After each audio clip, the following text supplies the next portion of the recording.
Okay, there's a town in Maryland. It's called Accokeek.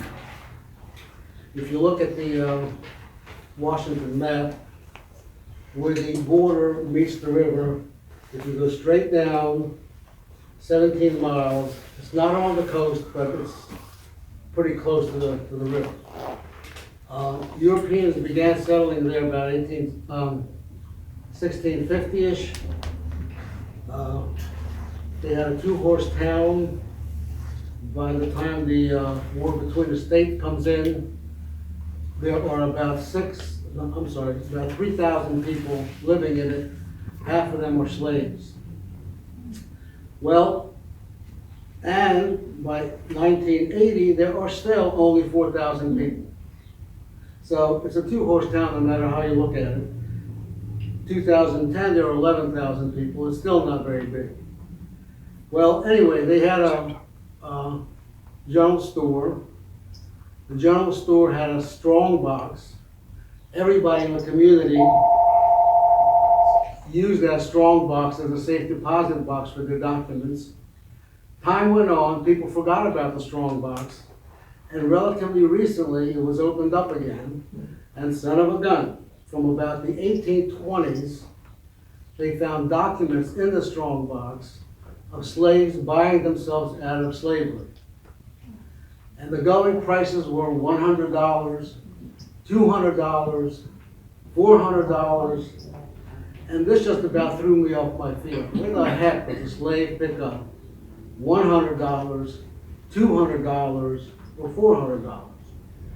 Especially when at the time an unskilled laborer could earn 25 cents a day. A skilled laborer could pick up 30 or 40 cents a day. There's a fellow up in Pennsylvania who ran a turnpike, and he made a very good salary at 47 cents a day. Our congressmen were getting an outrageous, a scandalous salary of $2.50 a day. In 1815, the corner of Ann and Go Street, the house sold for $150. Wow. If you didn't want to buy it, you could rent it. $11.25 a year. All right. So at those prices, where does a slave pick up $100, $200, or $400?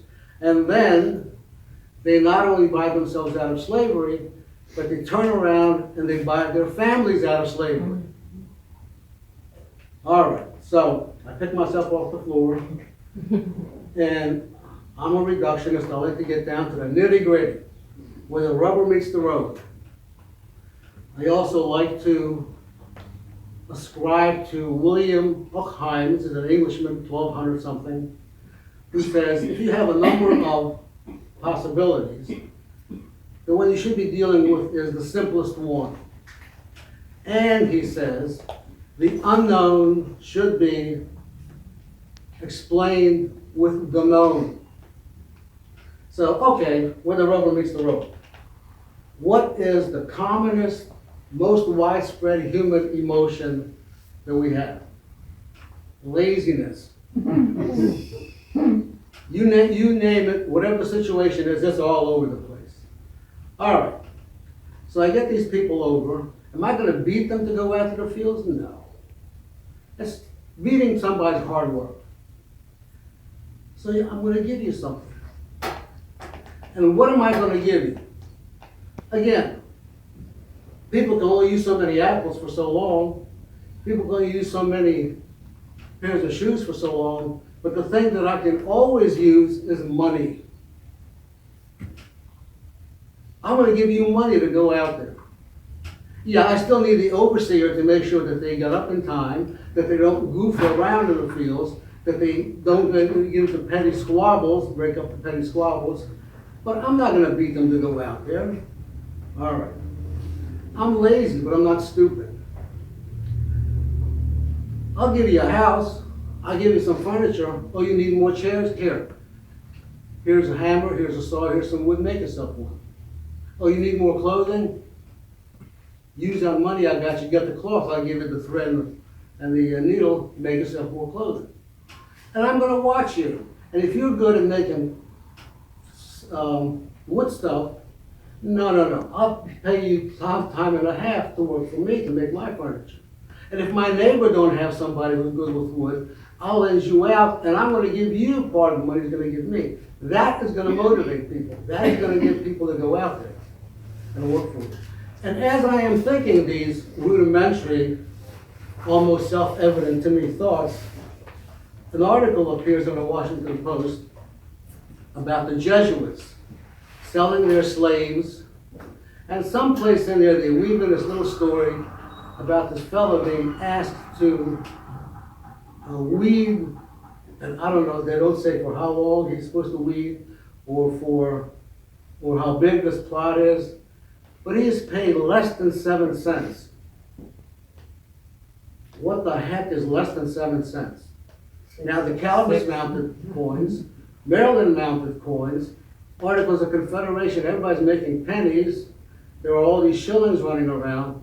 What is less than 7 cents? Again, getting down to the nitty-gritty, Spain and their silver and gold that's coming up from the Caribbean is what we get plenty of. And at that time, the standard coin is an ounce of silver. For us, it's called a dollar.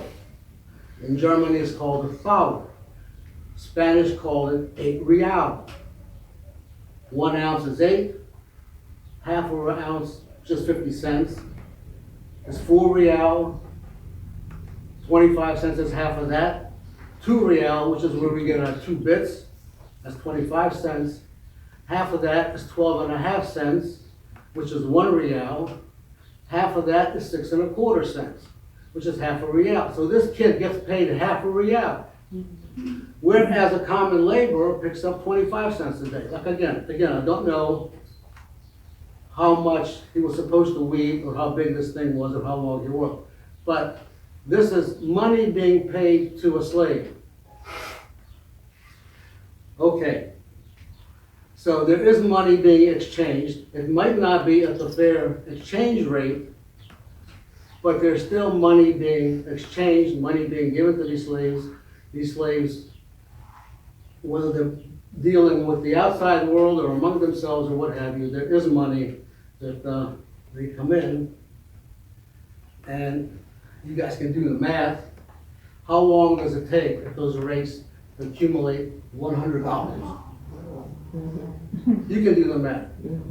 Or 200, or 400, and then turn around and do the same thing and buy your family out.